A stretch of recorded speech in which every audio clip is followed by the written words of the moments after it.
Well, we're taking you live now to Johannesburg in South Africa, where Prime Minister Anthony Albanese is speaking. I've been in touch with our local MPs there, including, of course, Luke Gosling, Marion Scrimgeour and Minister McCarthy, but also with Leah Finocchiaro, the Chief Minister, as well, has been engaged. The Commonwealth is providing every bit of support that is requested, and NEMA, of course, its creation has made a real difference to the capacity to respond very quickly. But our thoughts are with people battening down there in the Northern Territory, in Darwin and surrounds as well.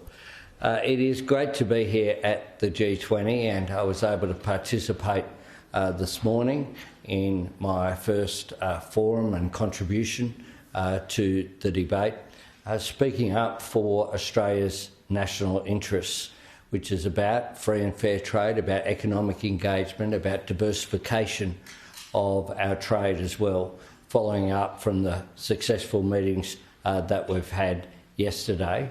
The European Union, I've also met with a range of the individual national leaders, including I just had a bilateral meeting with Chancellor Merz. Australia and Germany have a very close relationship, and we spoke about support for the free trade agreement being finalised next year, as along with our defence and security cooperation agreements as well. An upgrade of those relationships will be important. The G20 began with President Ramaphosa indicating that the communique has been agreed by all of the participants. That's a good thing. Quite often there's not a communique, unfortunately, from these multilateral forums, and it's a good thing that that has been adopted. It's also been an opportunity to engage. I've had a very warm discussion with President Erdogan of Turkey, and he is very pleased, as am I, at the resolution of the COP issue in Belém. And President Erdogan also was generous to invite me to visit Turkey for Anzac Day next year, so we'll give that consideration as well. We have started the summit talking about economic growth and talking about the challenges that are there with the Australian economy. Throughout the day, I'll be meeting with a range of leaders, including MICTA, which is Mexico, Indonesia, South Korea and Turkey. That group will have a formal meeting, as well as I've got a range of bilateral meetings scheduled, particularly with European leaders today. So I'm looking forward to that engagement, and the informal engagement is always just as important at forums like this as well. I was also able to have a discussion with my friend Prime Minister Keir Starmer and inform him about Travis Head's extraordinary knock and the success that Australia has had, and we had good-natured banter about the outcome of the first test, but congratulations and particular shout out to Mitchell Stark and Travis Head and Marnus Labuschagne, an extraordinary effort to win the test in 2 days. Prime Minister, yesterday when we were talking about the prospect of a leader's statement, you suggested it might be a chair's statement this year. Are you surprised that at the very beginning of this G20 Leaders Summit, the 19 participating members were able to come together so quickly to endorse this communique? It's a good thing that occurred. The Australian Sherpa, who participated in that as well, was a part of working through issues, and it's a very positive sign that the world wants to get on with cooperating, and it's a very positive statement going forward.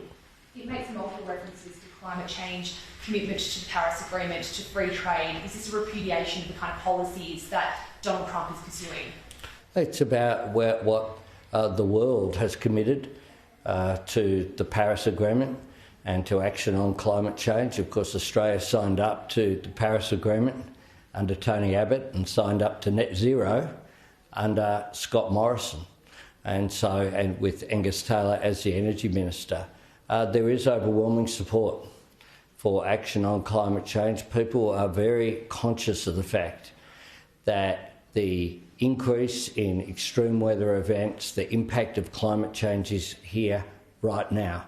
The impact on this continent here in Africa, the impact in the Pacific, of course, is something that we're very conscious of as well. Prime Minister, you speak about making decisions in the national interest. How do you anticipate this decision will affect Australia's strategic relationship with the US and broader national interest?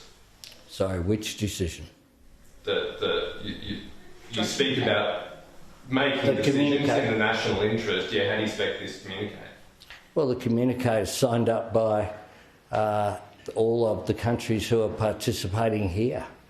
And Australia, as a sovereign state, makes decisions based upon our own national interest.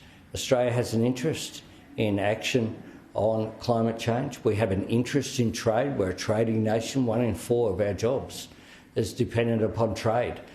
So there's nothing unusual about supporting free and fair trade. That's what Australian governments have done on a bipartisan basis. And before recent times, action to achieve net zero was a bipartisan position in Australia as well. But Donald Trump, he doesn't support the Paris Agreement, as you know. He also didn't want this Leaders' Declaration to be agreed to. There was also a lot of language in there about supporting multilateralism, free trade. Was this sort of the rest of the G20 showing a unified force against the Trump agenda? No, this was countries making decisions consistent with the direction in which the world has gone. The whole reason for the formation of the G20 at a leaders level was 2008. I participated in the first meeting that was held at leaders level in London. That was in response to the global financial crisis.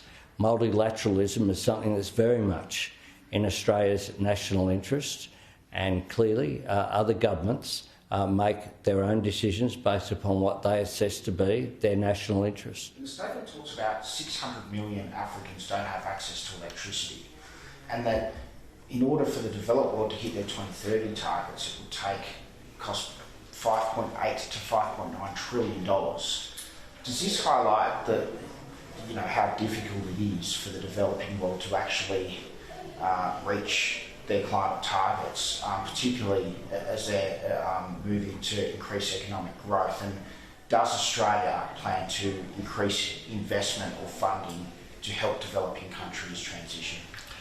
We are engaged in those issues, including in the support that we provide.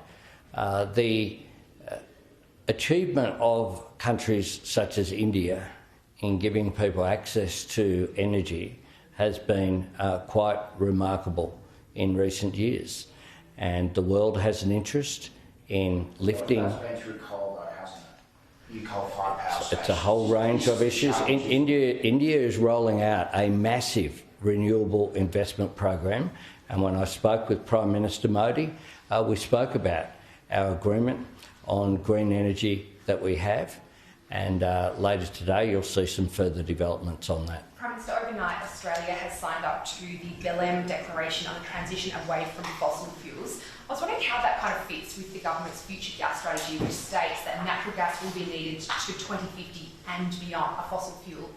Well, it is needed. It's a part of the transition which is occurring. What you need to back up renewables is firming capacity. That's what's enabling the investment to occur. And all of the energy experts say the cheapest form of transition is renewables, backed by gas, backed by hydro, backed by batteries. That's Australia's position. But this statement, we're told, is the strongest language on phasing out fossil fuels that Australia has ever supported. So if we're talking about signing up to international declarations on phasing out fossil fuels, but acknowledging that we're still going to be needing natural gas beyond 2050, are those positions sort of compatible? Yes. Are there any plans to taper down Australia's production of fossil fuels? Our position is our position's the same today as it was yesterday. The cheapest form of new energy is renewables. that needs to be backed up by gas, by as firming capacity, by batteries and by hydro. Peter Malinowskis and Chris Minns have said the Narrabri development needs to go ahead. They've talked about the need, various people have talked about the need to get more gas out of the ground. Do you subscribe to that as well? I've said that a long time ago. Go have a look at my previous comments. Do you understand the House people would think that now that you've signed up to this declaration that there'd be movement on tapering off coal exports or gas exports or gas in general? You're saying that's not the case at all? No. Okay. Thank you. No wonder net zero was in this document. Would have the coalition government have been able to sign up to this declaration? Well, the coalition government can't even make an agreement with themselves, let alone speak for Australia. You have a new Liberal leader in New South Wales saying that she supports net zero, a new Liberal leader in Victoria saying that she supports net zero. You have a leader of the opposition who before a couple of weeks ago was out there campaigning for net zero, and you have the Liberal Party that has adopted a position that is more conservative, more right-wing, more anti-renewables and transition than what the National Party stood for. This is, bear in mind, Barnaby Joyce was a part of signing up to net zero, as was, of course, Angus Taylor as the Minister for Energy, as was the Morrison government. Now, one of the things that we are dealing with when it comes to energy is that we have had a system that was essentially developed many decades ago.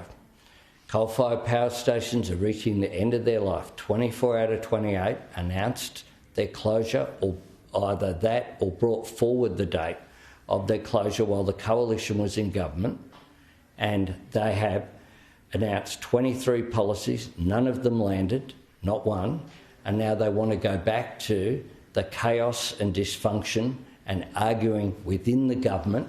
Bear in mind the number of policies that they had. The NEG brought forward, adopted twice in their caucus, and then they rolled the leader for adopting a policy that their caucus had adopted. We cannot afford to go backwards, and Australians can't afford to pay the price of dysfunction that is there in the coalition. Thanks very much. Okay, we'll leave it there. So Anthony Albanese there speaking at the G20 in Johannesburg, of course, mentioning there the I guess, infighting happening at the coalition in terms of net zero. Also, seemingly not concerned that Australia is standing firm in trade and climate talks at the G20, saying it really wouldn't impact the relationship with the US there as well. Bit of a shout out to the Australian team as well for the Ashes.